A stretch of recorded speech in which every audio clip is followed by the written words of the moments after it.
I was rinsing out a chipped old coffee mug when her car screeched up my driveway like a damn warning. Sleek, black, way too flashy for this street. I didn't have to look to know who it was. Only one person in this world honks like the world owes her something.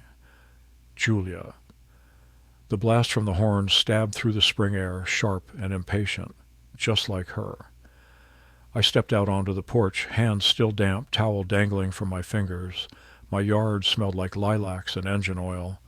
Des Moines was starting to warm up in late April, but standing there staring at her stepping out of that Mercedes, it felt cold as hell.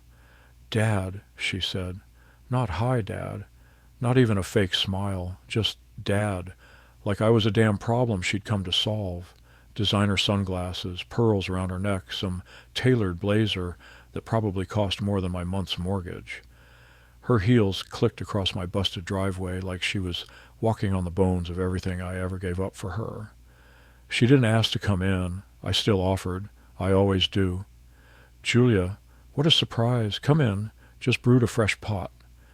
She followed me into the kitchen, nose slightly wrinkled like the clutter offended her. She didn't glance at the old fridge where vacation magnets held up fading photos, one of her toothless and grinning at the state fair between me and Ellen. Didn't even blink at it.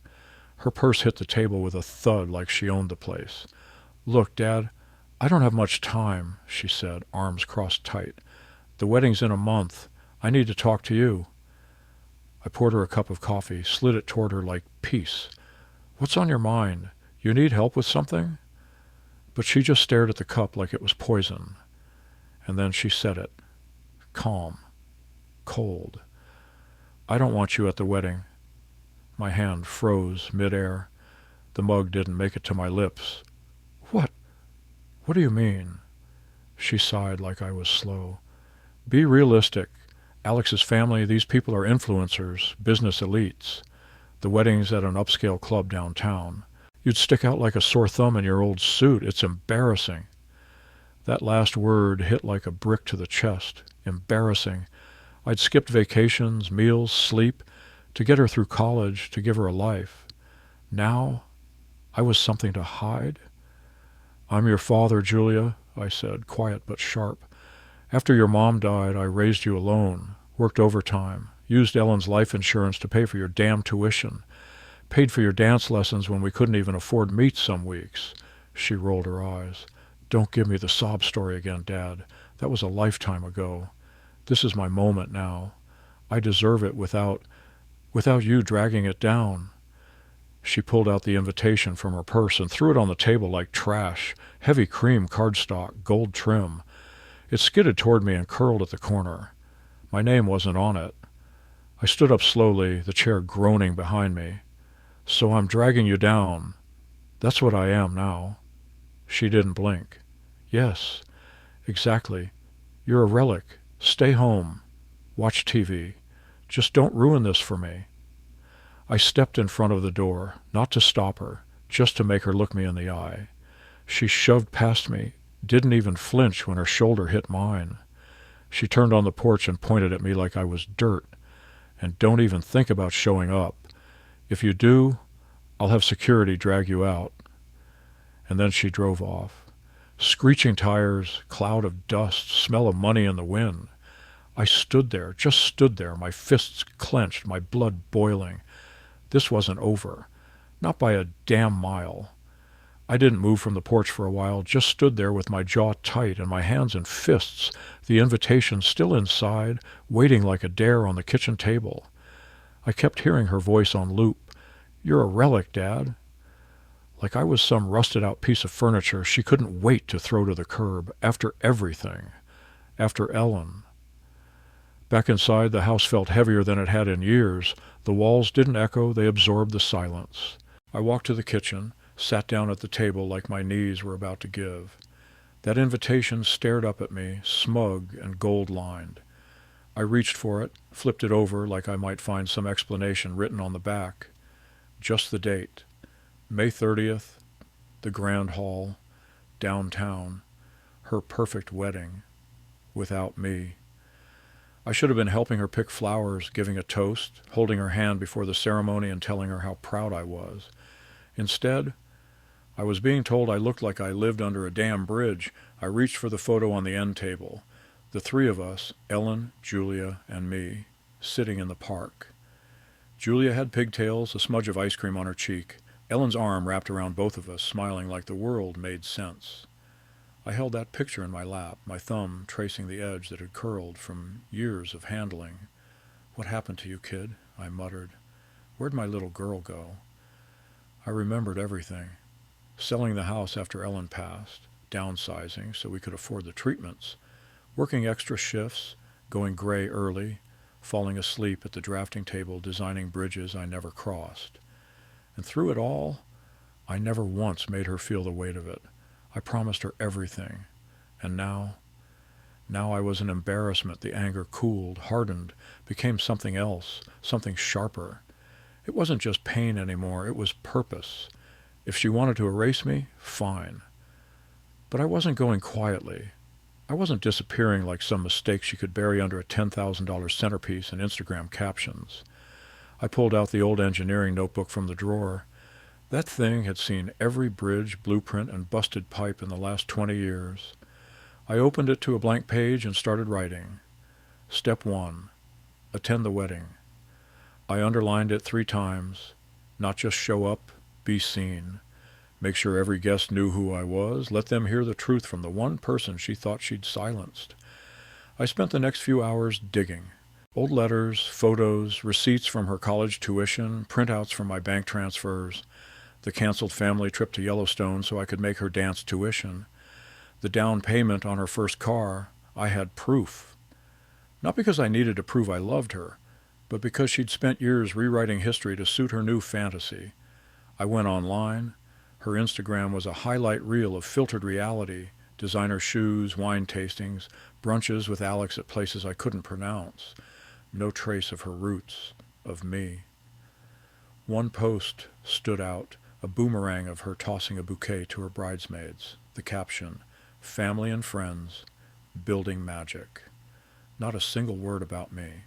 She wasn't just cutting me out. She was scrubbing me from her life like I was some stain on her reputation. Fine. If she wanted a clean slate, I'd give her one right in front of her glitter-covered guests. But I wasn't going in hot. No yelling, no drama, just truth. I closed the notebook, my jaw tight. This wasn't revenge. This was justice. The kind of justice Ellen would have understood. The kind that starts quiet, builds steady, and then hits like a hammer. I stood and walked to the closet, pulled out my old funeral suit, Ellen's, back when we buried her under gray skies and folded flags. It still fit. Barely. But it would do. I smiled for the first time that day, let her think I was gone, let her believe it. That just made my entrance all the more powerful. That night I couldn't sleep. The suit hung in the hallway, its outline a shadow against the door, like Ellen watching over me. I laid there, staring at the ceiling, replaying every word Julia threw at me. Embarrassment, relic. Don't even think about coming. The clock ticked like a bomb. At dawn, I rolled out of bed and headed downstairs. My feet hit the hardwood cold and firm, like my resolve. I started the coffee, the machine sputtering like it was reluctant to wake up, just like me. But the moment I smelled that bitter brew, everything locked into place. I opened my old laptop, dust thick on the lid, booted it up. She didn't think I knew how to use social media anymore. Hell, she probably thought I barely knew how to text. But I followed her once, back when she posted pics of study groups and concerts. Now, all I saw was luxury and lies. Her Instagram was a museum of artificial perfection, filtered brunches, hotel lobby selfies, a gold-trimmed wedding invitation shot with the caption, "Counting down to forever." Not a single mention of family, not even a memory. I clicked through her stories. There she was, touring a ballroom that looked like it was dipped in diamonds. The camera panned to chandeliers, white chairs lined up like soldiers, the skyline glowing in the background. My gut twisted. That wasn't just any place. That was the Des Moines Marriott downtown, one of the most expensive venues in the city. So that's where she was staging her big lie. I scribbled it all down in my notebook. Venue, Marriott, May 30th. then underlined it twice. She'd built this whole fantasy on a foundation I paid for. I gave her the roof over her head, the diploma on her wall, the gas money for her first date. And now she wanted me dead and buried so she could sip champagne under a chandelier without a trace of where she came from. I clicked over to Facebook. Her account was quieter, more polished, but I found what I needed. A private event page, not so private after all. The guest list was stacked with Alex's people, big names in marketing, influencer types with fake smiles and blue check marks. I wasn't invited, of course. I wasn't even acknowledged. But I kept digging. One photo hit me harder than the rest. Julia, in the middle of a group of bridesmaids holding champagne, all of them in matching silk robes. The caption read, "Surrounded by family and love." And just like that, I knew she wasn't just excluding me, she was rewriting me, like I'd never been there. Like Ellen and I were nothing but a temporary step to the life she believed she deserved. I leaned back, the chair creaking beneath me, the glow from the laptop painting my walls with ghost light. She thought she could erase me, pretend I never existed. Maybe she thought I'd be too tired to fight back, too old, too quiet. She had no idea.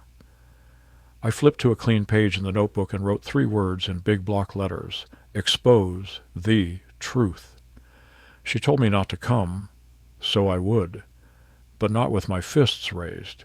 No shouting, no fighting, just a microphone and the truth. Let her friends hear what she traded in for designer labels and catering menus. Let them see who built her. The next morning, I called Margaret, Ellen's oldest friend, someone I hadn't spoken to in too long. I needed to know. Had Julia told everyone I was out of the picture? I didn't have to ask. Her voice cracked when she answered. "Thomas, is that really you?" That's when I knew. Julia hadn't just uninvited me. She told them I was dead. I felt the phone shaking in my hand. Dead. She killed me off like a plot twist. That was the final nail. And come May 30th, I'd rise right out of that grave and into the ballroom. "Dead?" I repeated, barely breathing. "She told you I was dead?" Margaret's voice on the other end was shaky, her breath uneven. She said it happened suddenly, some kind of accident, told my daughter not to say anything publicly, said the family wanted privacy. I lit a candle, Thomas. I mourned you. I sank down onto the kitchen chair, the edge of the table pressing into my ribs, like it was trying to hold me together. My hands trembled, but not from fear. Pure rage surged through me, electric and steady. She hadn't just uninvited me. She'd buried me, alive. "Don't tell anyone you talked to me," I said, voice flat, low. "Not yet." "Thomas, why would she do this?" "To hide me, Margaret. To erase me from her perfect picture. If I'm dead, I can't show up. Can't embarrass her. Can't remind her where she came from." There was a long silence, and then her voice returned, calm but fierce. "You don't deserve this. Ellen would be sick over it. Call me if you need anything." I hung up, staring at the floor for a long time. The silence was different now, heavier. Not the weight of grief, the weight of war. Dead. She said I was dead. I stood and paced the kitchen, the hardwood creaking beneath my steps like it was warning me not to explode. But I didn't scream. I didn't throw anything. I walked to the drawer, pulled it open, grabbed the address book I hadn't touched in years, flipped through it with shaking fingers. People she knew. People I knew. I needed to find out who else she'd lied to, who else was showing up to that wedding thinking I was in the ground. But first, I needed to know more about that wedding. I opened my laptop again, pulled up a search engine. I typed in Wedding Planners Des Moines. Her type didn't do DIY. She'd have a whole damn team. There it was. Elegant Affairs. The website was glossy and full of empty words. Boutique experience, high society events, elite clientele. There on the Our Events page, I found a familiar photo. Julia, smiling with a clipboard in her hand, the Marriott ballroom in the background. I knew that look. She was selling the dream like it was her brand. I called the number. A chipper voice answered, "Elegant Affairs. How can I help make your day magical?" I kept my tone polite even. Yes, I need to speak to someone regarding the May 30th wedding at the Marriott, Julia Butler and Alex Hargrove. I'm sorry, sir. We don't release client information. I'm her father. The line went quiet for a second. Then she cleared her throat. One moment, please. I'll transfer you to the manager. Click. Hold music. Some classical string piece. I stared at the mug of coffee going cold in front of me. Then a new voice, cool and professional. This is Carla. I'm the lead planner. Can I help you? Yes. This is Thomas Butler, Julia's father. We need to meet. In person. It's about the contract. She hesitated. We're very busy this week. Not asking. I'll be there today. 2 p.m. Another pause. Fine. 500 Locust Street, Suite 300. I hung up and stared at my reflection in the microwave door. This face. This man. This was the one she wanted erased. Polished out of her story. Well, not today. I grabbed my notebook, stuffed it in my jacket, and headed out the door. The drive downtown was fast, but every traffic light, every red brake glow, it all just made the heat in my chest build higher. She thought she'd turn me to dust, but I was steel. When I pulled into the parking garage next to their fancy glass tower, I checked my reflection one last time. Shirt ironed, face set, eyes locked. Dead? No. I was just getting started. Suite 300 was slick. Glass doors, gold lettering, plush carpeting you'd feel guilty stepping on with muddy shoes. I walked in and a wave of floral perfume and money slapped me in the face. A young woman in a headset glanced up from behind the front desk. Mr. Butler?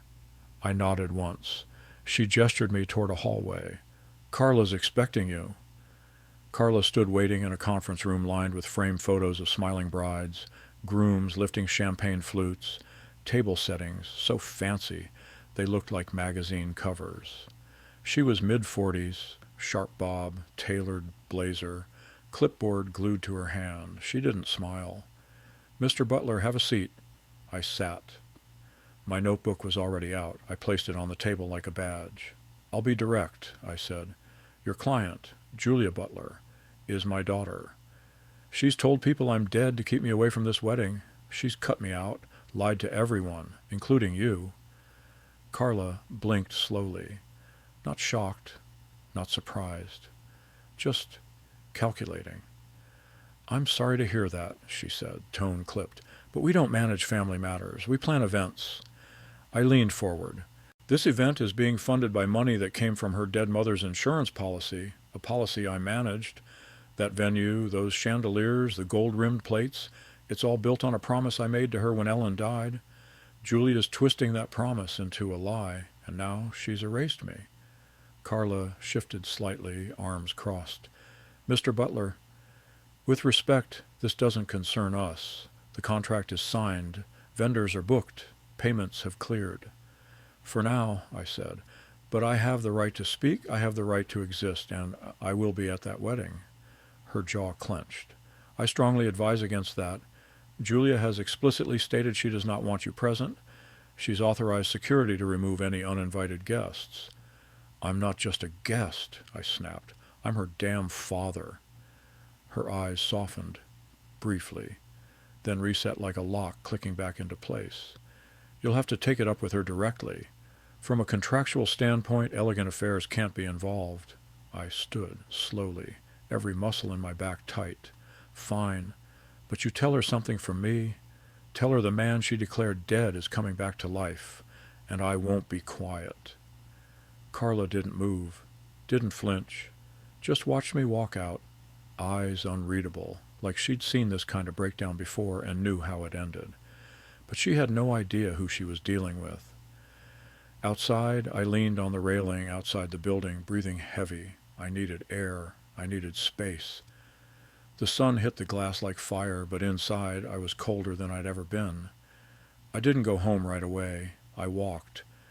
3 blocks down, I stopped at a bench near the river, watched the water move, fast, smooth, like it didn't care what it passed. I opened the notebook again, flipped past the venue notes, the Facebook screenshots, the check stubs, landed on a blank page. Phase 2. She was counting on that money. That 50 grand? It wasn't just part of the plan. It was the spine of the whole damn operation. Venue, catering, designer gown, Instagram, perfect everything. And now I had a choice. Give it to her and vanish like she wanted, or weaponize it. I pulled out my phone. Not to call Julia, no. I called the bank, spoke with a manager I'd known since the days of checkbooks and handwritten balances. I asked questions, quiet ones. How easy was it to make a check look real, but bounce? How long before a wire transfer flagged on a closed account? His answers were cautious, professional. But they gave me all I needed. I didn't need to hurt her. I just needed her to feel it, not like a slap, like a collapse. I walked back to the car slower than before, and when I looked up at that fancy tower one last time, I smiled. She wanted to fake my death. Fine, let her choke on the resurrection. By the time I got home, my mind was already 10 steps ahead. The bank manager had confirmed everything I needed. How long it would take the system to flag an invalid transfer, how a check could look legit right up until it bounced like a rubber ball. I wasn't committing fraud. I was letting her see what it felt like to believe in something and watch it vanish. The irony wasn't lost on me. I parked the car and went straight to my desk. The old envelope I'd been saving for her sat in the drawer, thick and heavy with promise. Her name was already scrawled across the front in my neat block letters. I added one thing, an outdated check inside, made out for the full amount, $50,000, just like I'd always said. Except this one? It wasn't going anywhere. I sealed it. I'd give her the performance she was begging for, a check in hand, a smile, and a goodbye. Let her think I was conceding. Let her believe the relic had accepted his place in the past. Let her plan every detail of that wedding around that promise, and then watch her scramble when it all unraveled. 2 days passed before she came knocking. She didn't call first, just showed up. The Mercedes, again, black and shiny, parked crooked in my driveway like it owned the property. I saw her from the kitchen window, heels clicking, face red, jaw clenched, like she'd been crying or screaming all the way here. She didn't wait for me to open the door, just banged on it hard.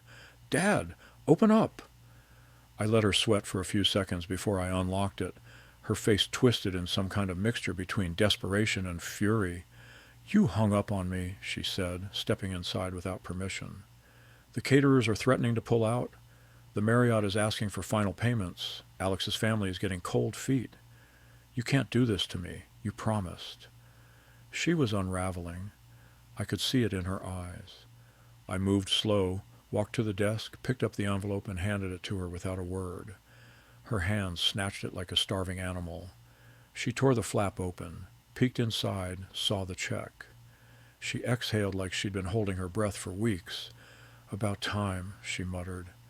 Then with a sneer, "Don't think this means you're coming to the wedding. This just makes things right." I didn't say a word. She turned on her heel and stormed out, the envelope clutched to her chest like a prize.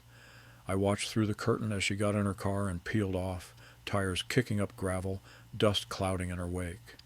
And I smiled, not out of malice, out of precision. This wasn't revenge. This was correction. 2 days later, I got the text. "Deposited. Thanks." I stared at it for a while. Could almost see her painted nails typing it out. The smug tilt in her lip as she told Alex's family the check had cleared. I pictured the caterers placing orders, the florist confirming shipments, the planner nodding with tight relief. And then I leaned back and waited. The bank would bounce it within 72 hours. The flags were already in place. That wedding was riding on a fantasy, and I was about to bring it crashing back to earth. I didn't answer her message. I didn't call. I didn't even check her socials. Let her build her dream tower. Let her climb as high as she wanted. The fall was going to be hers alone. I spent the rest of the day in the garage dusting off my old suit, polishing the shoes I hadn't worn since Ellen's funeral. The jacket was tighter now, shoulders a bit stiff, but it would hold. So would I, because she wanted me dead. Then I'd make damn sure the next time she saw me it felt like a ghost had come to collect. The next morning I didn't even need coffee to feel awake. The tension in my shoulders, the cold in my chest. It all did the job just fine. I walked to the mailbox like it was any other day, waved to my neighbor like nothing was boiling just beneath the surface. But inside I was counting the minutes. Julia was silent. No texts, no calls, not even a passive-aggressive emoji. That told me everything I needed to know. She thought she'd won. Thought the check cleared. Thought the fire was out. Let her believe that. The days crept by, slow and deliberate, like rain dripping off a rusted gutter. I filled my time with the usual rituals, sweeping the porch, walking the park path by the lake, making small repairs around the house. But every screw I turned, every board I nailed, I was building something else entirely, a comeback. 3 days passed, and on the 4th, my phone finally lit up again. Julia. I let it ring twice before picking up. "Dad," she said, voice sharp and raw, like someone had ripped the mask off her face. "What the hell did you do?" I leaned back in my chair, steady as steel. "Is there a problem?" "The check bounced. The bank said the account didn't exist. The florist just pulled out. The Marriott called Alex's parents to confirm payment because the wire flagged as invalid. You sabotaged everything." I didn't raise my voice. I didn't need to. "You mean the same wedding you told people I was too dead to attend? The one where you erased me?" "You tricked me," she shouted, her voice cracking now. "You faked a check. You faked a funeral." Silence on the other end. Nothing but breath and guilt leaking through the phone. "You want to talk about betrayal?" I said, my tone colder than the wind off Grace Lake in January. "You came into my house, told me I was an embarrassment, handed me an invitation like garbage, then had the nerve to tell the world I was gone like I was already in the ground. I didn't think you'd actually—" She stopped herself, then tried a softer approach. "Dad, I was desperate. I didn't want to hurt you. I didn't know how else to handle it. You handled it like I was disposable. Please," she said, just send the real money. It's all falling apart. Alex's parents are furious. The planners won't answer my calls. People are canceling. Just send it, and I promise you can come." Now she was bargaining. I almost laughed. "I'm not sending you a dime," I said flatly. "You made your choice when you buried me alive. If your fantasy is crumbling, that's on you. You'll ruin my life. You already ruined mine." I ended the call. She didn't try again that night. The next few days were filled with voicemails, some apologetic, some hysterical, all of them ignored. I let the machine collect her downfall, one desperate message at a time. Meanwhile, I kept preparing. I cleaned the suit again, checked my notes, practiced what I'd say, not some dramatic speech, not some soapbox monologue, just the truth, plain, unvarnished, the kind of truth you can't Photoshop out of a wedding album. Margaret called the day after Julia's breakdown. She'd heard rumors. Someone from the church had mentioned Julia's wedding was in chaos. "You had something to do with that, didn't you?" I didn't deny it. She didn't scold me. Instead, she said, "Good. She needs to learn. But Thomas, what are you planning now?" I paused. "I'm going," I said. "No matter what she says, I'll be there." "Then make it count." "I will." The countdown had begun. 10 days to the wedding. And the ghost she tried to bury? He was getting ready to walk straight through the front door. With 10 days left, I didn't waste a single one. Every morning started the same early walk through Grace Lake Park, not for the view, but to steady myself. My heart still beat a little faster when I passed families, fathers with daughters, little girls on scooters, and every time I'd picture Julia at 5, running beside Ellen, hair flying, shoelaces undone, arms wide open. And then I'd remember how she stood on my porch like I was nothing. By day 3, the voicemails dried up. Julia had gone silent again. Maybe she realized her tantrums weren't working anymore. Maybe Alex's family was putting her in damage control mode. Didn't matter. I'd heard everything I needed. I wasn't going to crash her wedding. I was going to correct it. I spent those days assembling what I needed, every email confirmation from her tuition payments, scanned copies of checks from her first apartment deposit, photos, real ones, not the filtered kind. Her 12th birthday, face covered in cake, graduation, my arm around her as she held her diploma, every damn receipt I could find, down to the pink ballet shoes Ellen bought her before she passed. I laid them all out in a folder, proof of who I was, of what I gave, of what she'd erased. 7 days out, I met Margaret for coffee at Brood Awakening. She walked in carrying a tote bag and an expression like she already knew I hadn't come just to chat. "Is it true?" she asked, setting her latte down. "She told people you died?" I nodded. "Margaret, she's rewriting history, trying to scrub the roots off her family tree, but the tree's still standing." She didn't look shocked anymore, just sad. "What are you going to do?" "I'm going to tell the truth, not for revenge, just so the air's clean again." She sipped her drink, then set it down with a sigh. "Then you need to be precise, calculated. Don't yell. Don't get dragged into emotion. Tell your story like an engineer, step by step." That stuck with me, step by step. By the 5th day, my suit was cleaned, pressed, and hanging in the front closet. I hadn't worn it since Ellen's funeral. It still smelled faintly of mothballs and old grief, but it would serve one final purpose. The day before the wedding, I drove by the venue, just to see it. The Marriott sat like a palace downtown, marble steps, shining glass, white tents already being erected outside. I parked across the street, stayed in the car, watched men in suits and women in earpieces buzz around like bees around a hive. I watched long enough to spot a clipboard flash with Julia's name across the top. That's when I knew she still thought she had it all under control. She had no idea what was coming. I went home and sat on the couch, folder in my lap. I opened it again one last time. The picture of Julia at 8, her and Ellen laughing during that picnic at Hawthorne Park, sat at the top. That was the one I'd bring.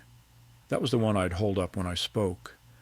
Let them see her before the filters, before the money, before the lies. That night, I slept like a stone. Not because I wasn't nervous, but because I was ready. The morning of May 30th came bright and clear, the kind of weather brides dream of. Blue skies, light breeze, not a cloud in sight. I stood in front of the mirror, tying my tie, hands steady. No tremble, no doubt. I wasn't walking into a war, I was walking into the truth. And this time, there'd be no shutting me out. The suit fit tighter than I remembered, shoulders pinched, sleeves shorter. But it didn't matter. It was the same one I wore when I laid Ellen to rest, and today it felt like armor. I adjusted the tie again, straightened the lapels, and checked the inside pocket. Folder. Still there. I didn't eat that morning, couldn't. My stomach was a knot of cold steel and old memory. Instead, I poured a single cup of black coffee, sat in the kitchen staring at the faded family photo, still pinned to the fridge. The one with Ellen holding Julia, all three of us smiling like the world made sense. I tapped the photo once with 2 fingers. "For you," I muttered. Then I picked up the keys and walked out. The drive downtown was quiet. Windows down, late spring air rolling in. Des Moines looked crisp in the sunlight. Clean sidewalks, blooming dogwoods, joggers bouncing past storefronts like nothing in the world could go wrong. They had no idea what kind of storm was building inside that marble hotel. I parked a block away from the Marriott. Didn't want to pull up like some long-lost family member.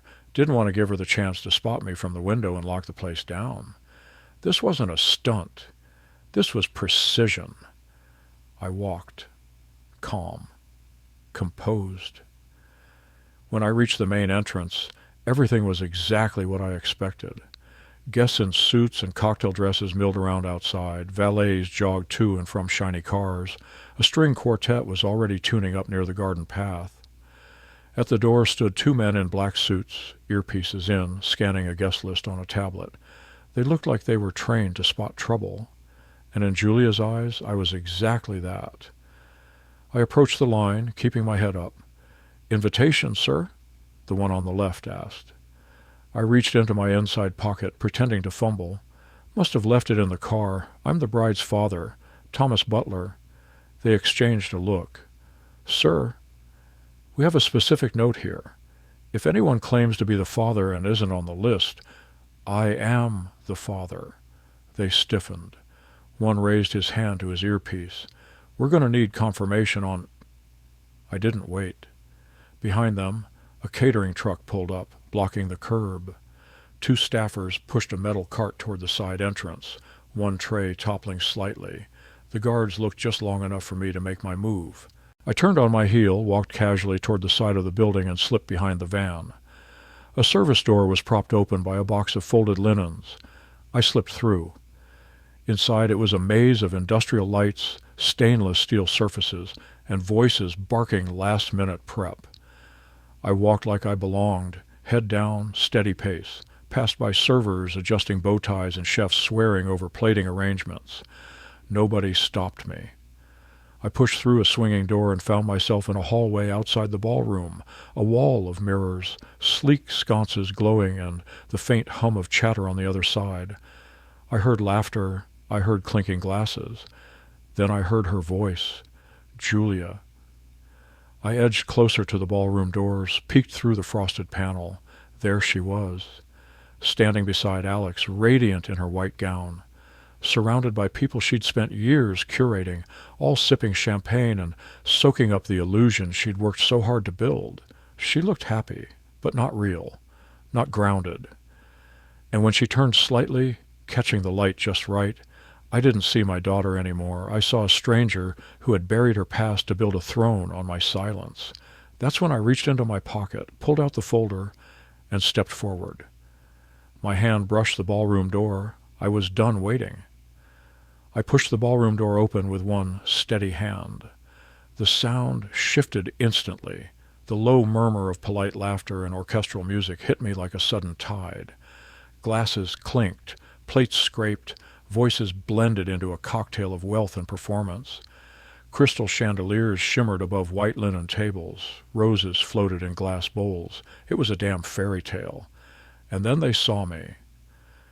The first gasp came from the far right table. A woman in a gold dress clutched her husband's arm, eyes wide. A man spilled his drink. Two bridesmaids froze mid-laugh.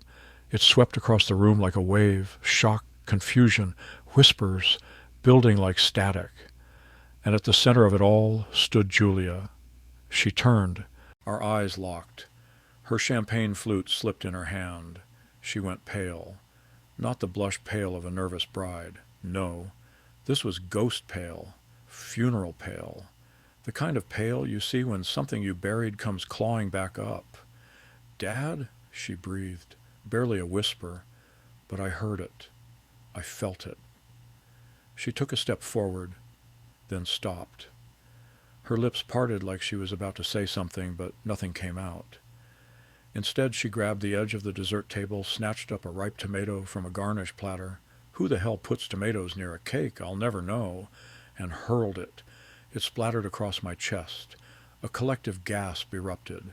My suit, the one Ellen bought me for her own funeral, now stained red like a target, had been painted right over my heart. I didn't flinch. I looked down at the juice dripping from my lapel, wiped it slowly with the back of my hand, then looked right back at Julia. She was shaking now. Her voice rose. "Get him out! Security! Get him out of here right now!" But I kept walking, not fast, not aggressive, just steady. The room parted for me like a knife through frosting. Heads turned, forks froze mid-air. Even the quartet faltered, the violins screeching into silence. I reached the front. The microphone stood at the edge of the platform where the DJ was setting up. I took it. The hum of feedback buzzed through the speakers. Every eye in the room now pinned to me. I tapped the mic once. "Evening," I said. Julia's voice cracked from across the room. "Stop this! You're ruining everything." But I didn't look at her. I looked at them, all of them. "My name is Thomas Butler," I said loud and clear. "I'm the father of the bride, or at least I was, until she decided I was dead." Murmurs rippled through the crowd. "She told you I'd passed, told people I died in some accident, just so I wouldn't be here, just so she wouldn't have to deal with the truth." The truth! That word hit harder than any tomato ever could. She wanted you to believe this wedding was a fresh start, built on beauty and elegance and curated perfection. But what you don't see is who paid for all this, who bled and broke himself to give her a life she could twist into this fantasy. I reached into my jacket, pulled out the folder. "This is what she didn't show you," I said. "Photos, tuition payments, hospital receipts, years of sacrifice, all erased, all so she could paint a new version of herself, one without me." The crowd was dead quiet. You could hear the choked sob of someone's mother near the back. I held up the photo of Julia at 8, Ellen's arm around her. "This is the little girl I raised. This is the family she buried." And then I looked directly at her. Julia's eyes were wide, glossy. Her mouth moved, but nothing came out. I stepped back, lowered the mic, and let the silence do the rest. For a few long seconds, nobody moved. The ballroom held its breath. The truth sat in the air like smoke after a fire, bitter, choking, and impossible to ignore. The weight of it bent the room like a steel beam under pressure. Faces turned, some dropped their eyes. Others stared at Julia, unsure, embarrassed, maybe even angry. I turned slowly, set the microphone back on its stand with a soft click. Behind me, the DJ stood frozen, hands hovering above his equipment. Off to the side, a server holding a tray of flutes looked like he'd just seen a ghost. Maybe he had. I walked back toward the center aisle, toward the exit, but Julia wasn't done. She surged forward, heels clicking across the floor like gunshots, her hands clenched, her face twisted in fury. "You had no right," she yelled, voice cracking under the strain. "You think humiliating me in front of everyone fixes anything?" I stopped, looked her dead in the eye. "You called me dead, Julia. You buried me to save face. You were never going to fit in. You would have ruined this," she screamed, her voice now borderline hysterical. "You walked in here like some martyr, like you're a victim, but you're just bitter. Just jealous I moved on." "Jealous?" I asked, barely above a whisper. "I'm not jealous of lies. I'm disgusted by them." Guests began shifting awkwardly. Some got up. A woman in a blue dress pulled her husband toward the door. An older man shook his head and muttered something under his breath. I didn't care what they thought. Not really. But I wanted them to see her. The real her. Alex stood off to the side now, motionless. His family sat frozen at the head table, unsure if they were supposed to get involved or pretend nothing was happening. "I gave you everything I had," I said, taking one step closer. "I sacrificed. I lost your mother and poured what was left of me into raising you, and you threw me away like trash, lied to your family, lied to your friends, lied to him."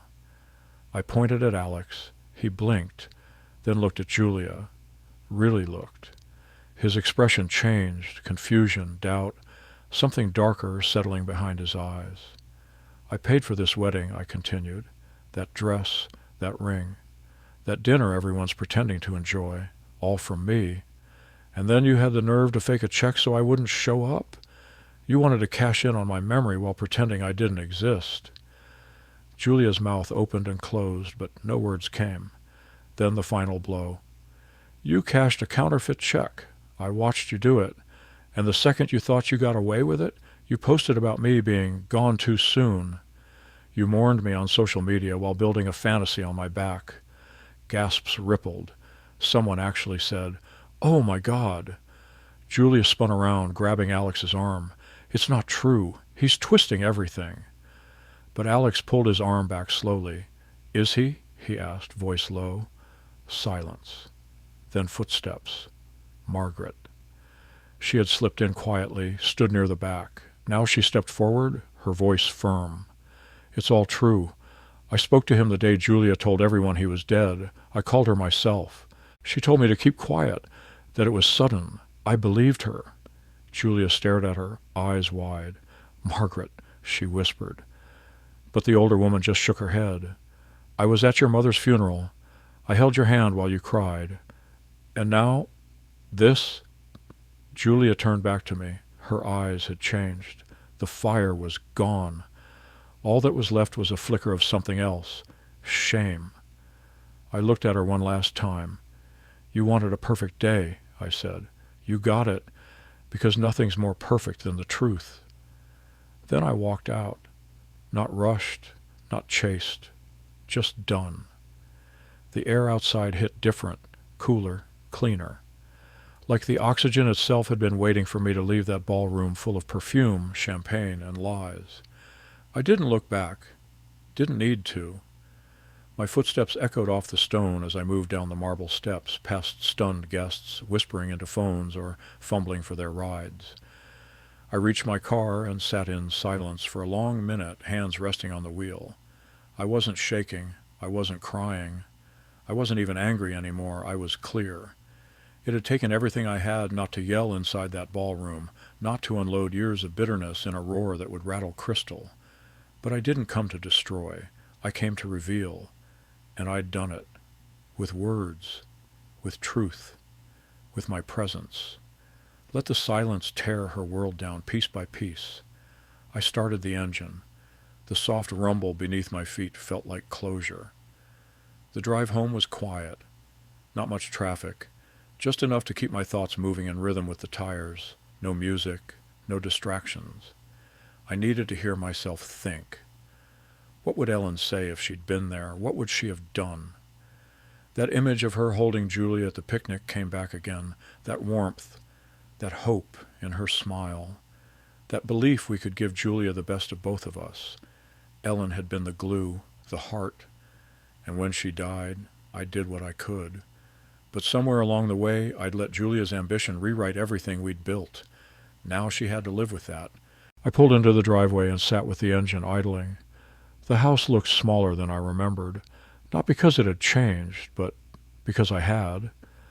The man who'd walked out of that wedding wasn't the same one who got sucker punched by his own daughter on the porch weeks ago.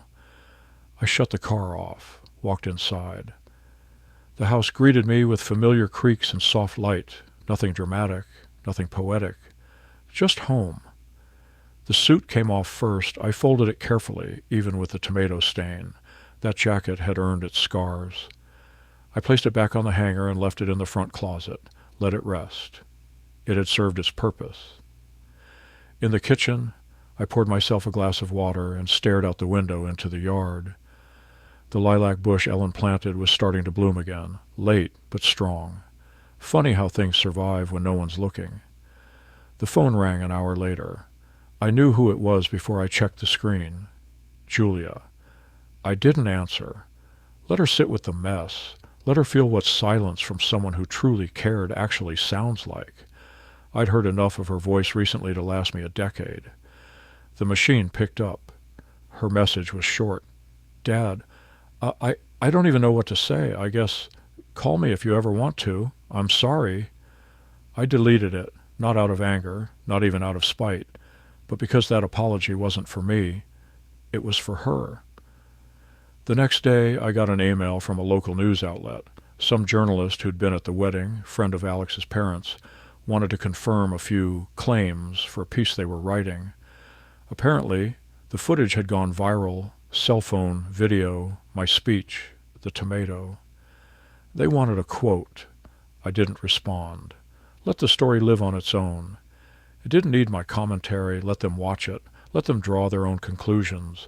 I wasn't interested in revenge anymore. I had what I came for, my voice. And once I'd spoken, it was over. What came next? That wasn't about Julia. That was about me. 2 days passed. No more calls. No more texts. Just quiet. It was the kind of silence I used to beg for after Ellen died, the kind that came with grief, not peace. But this time it felt different. Solid. Earned. Not because something had been taken from me, but because I'd taken something back. My dignity. Every morning I woke up, poured my coffee, stepped out onto the porch and breathed. The air smelled like lilacs and grass clippings, like a life that still had roots. My house, though small and worn at the edges, didn't feel like a prison anymore. It felt like mine again. On the third day, Margaret stopped by. No phone call, just her beat-up Subaru pulling into the driveway. I opened the door before she knocked. I figured you'd be up, she said, holding a paper bag. Inside was banana bread, still warm. Thought you could use something besides coffee and spite to chew on. We sat on the porch together like old times, no pressure. Just two people who had survived too much and said too little. She looked at me with something close to pride. You did what most people only dream about, Thomas. You stood up when the world told you to sit down. That took guts. I shook my head. It didn't feel brave. It felt necessary. It was both. We didn't talk about Julia right away, but eventually we got there. She's been quiet, I said. I think she's finally realizing this wasn't about a wedding. It was about everything that came before it. Margaret nodded slowly. She burned a lot of bridges. Problem is, some of them weren't hers to burn. She wanted control, I muttered. And when she couldn't control me, she erased me. It was cleaner that way, simpler. But truth isn't clean, it's messy and sharp, and it cuts just as deep as lies, only it leaves scars that heal. We sat for a long time after that. Later that afternoon, I took a walk through Grace Lake Park, the same trail I'd walked for years, through grief, through planning, through betrayal. This time, the gravel didn't crunch under anger. It moved steady beneath my feet. The world didn't feel like something pressing down on me anymore. It felt open. As I passed the bench by the water, I spotted a woman sitting alone. Long brown hair, familiar posture. Her back was to me, but something in my gut told me who it was. I kept walking. Didn't break stride. If Julia wanted to talk, she knew where I lived. She'd always know. But I wasn't giving her the satisfaction of forgiveness without effort. Not this time. That night, I cleaned out the drawer by my desk. The one stuffed with old receipts, letters, printed photos from a better time. I boxed it all up, carefully, not angrily. I didn't want to throw anything away, just shift it, out of sight. Not out of memory. Some things didn't need to be carried forever. The final item I placed in the box was the folded invitation, the one she tossed at me like trash. I flattened the crease, looked at it one last time. May 30th, a date she'd never forget. I tucked it between a photo of Ellen and one of Julia's high school report cards, taped the box shut, labeled it in marker, Truth. Then I slid it into the closet, not to bury it, to archive it, proof that I was here, that I mattered. And no matter how many gowns, guests, or glamorous lies she stacked on top of my grave, I had climbed out, on my terms. 3 days after I boxed it all up, the doorbell rang. I was in the backyard, pruning the lilac bush, when I heard it. 2 short chimes, hesitant. I wiped my hands on my jeans, not in a rush. I already knew who it was. No one else rang the bell like they didn't want to. I opened the door, and there she stood. Julia. Hair pulled back in a loose ponytail, no makeup, plain clothes, no design or anything. Just a daughter who looked like she hadn't slept in days. She didn't speak at first. Her eyes scanned the porch, then drifted up to my face. Her voice cracked when she finally spoke. "Can I come in?" I held the door open without a word. She stepped in like she was afraid the floor might reject her. Her eyes flicked to the living room, the couch, the dusty photos, the spot where she once tossed that invitation like it was nothing. "I saw the video," she said softly, sitting down without asking. All of it. The speeches, the reactions, what people said online. I stayed standing. She looked up at me, tears in the corners of her eyes, but not falling yet. I didn't expect it to hit like it did, but it did. I crossed my arms. "Which part? The tomato? Or the part where you declared your father dead?" She winced. "All of it." There was a silence between us so wide it could have been an ocean. She broke it. "I messed up. I mean, I knew I was being selfish when I told you not to come, but I didn't think it had become that. I didn't think about what it meant to you, about what it said to everyone else. You thought about how it looked," I said, "but not what it was." She nodded. "That's true." She looked around the room, her eyes settling on the photo of Ellen near the television. "She'd hate this," Julia said, "the fighting, the lies." "She'd hate what you did," I said plainly. That landed. She blinked, then nodded again, slower. "You're right." Another pause. Then her voice dropped to a whisper. "Did you ever think about disowning me?" I didn't answer right away. Instead, I walked over to the kitchen, grabbed 2 glasses of water, and handed her one. She took it like it was a gift. "I thought about silence," I said finally, "about letting you sit in your world and letting mine go quiet. I thought about never seeing you again." She stared down at the glass. "But I also thought about Ellen," I added, "and how hard she fought to keep us whole, even when we were barely breathing. I thought about the promises I made, not to you, but to her. To be the one who never walked away." Her voice cracked again. "I don't know how to fix this." "You can't," I said. "You can't rewind what you said, what you did, but you can own it." "I want to," she whispered. "I want to make things right." I finally sat across from her, not close, just enough to see her fully. "I don't need a ceremony or a speech. I don't even need an apology on Facebook," I said. "I need you to be honest, to stop pretending I was never part of your story." She nodded. A tear finally rolled down her cheek. "I'm sorry, Dad," she said. This time, no theatrics, just raw truth. "I was trying so hard to be someone else, I forgot the person who built me." I looked at her, really looked, and for the first time in years, I saw my daughter again. Not the polished brand she created, just Julia, wounded, humbled, real. "I don't forgive you yet," I said, "but this is a start." She nodded again, clutching the glass like it was a lifeline. We sat in silence, but this time it didn't feel empty. It felt like something beginning. The next few days weren't about closure, not in the way people expect. There was no dramatic moment where Julia and I embraced and everything magically healed. There was no perfect, tear-filled reunion. It wasn't a Hollywood ending. It was real. We talked, really talked. For the first time in years, we were both raw. No barriers, no pretenses, no walls built up to protect us from the mess of life.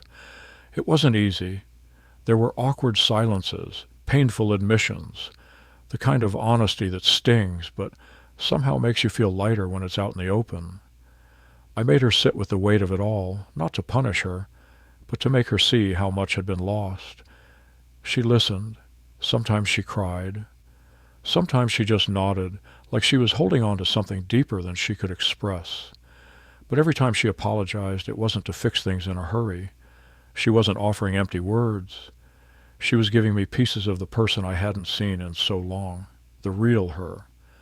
And for the first time, I felt like the years of silence between us were actually beginning to fade.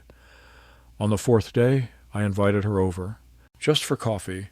It felt like the right step forward, not too much, not too soon. She showed up with a small bouquet of daisies, something she'd always known I liked. We didn't talk about the wedding, we didn't talk about the lies. We just talked about the things we never got to say. For the first time in a long time, the air between us wasn't heavy with regrets. I saw her try, really try.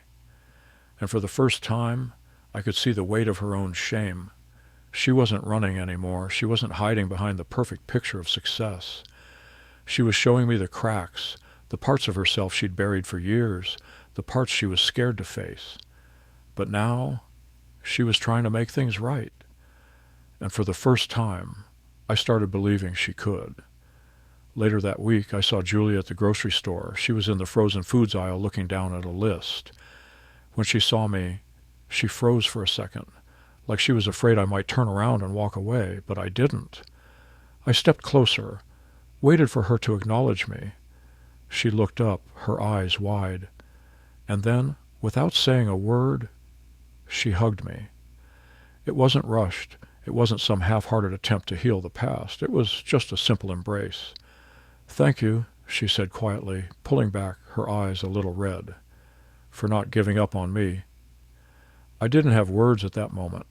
I didn't need to. "I'm still here," I said. "I'm not going anywhere." She smiled. It wasn't the same smile I'd seen that day at the wedding. It wasn't the smile of someone trying to convince themselves of something. It was genuine. A smile that reached her eyes and spoke the truth without needing any more explanation. The rest of the day, I couldn't stop thinking about that moment. The way the sun seemed a little brighter as I drove home. The way the weight on my chest had finally lifted. It wasn't all fixed, but it was a beginning. A real beginning. I spent the following weeks doing what I do best, living. Not in the past, not in the anger or the hurt, just living. I'd never be the same person I was before. That man, the one who let his daughter push him to the edge and make him invisible, he was gone. But the man who walked through that door, stood in front of the truth and stood tall, he was still here. Julia and I would never go back to what we had. There was no magic switch to flip, no undoing the damage. But we found a new rhythm. It wasn't perfect, but it was real. We were both learning how to walk again in the space we shared, slowly, gently, honestly. And maybe that's all life really asks for, just the courage to take that first step.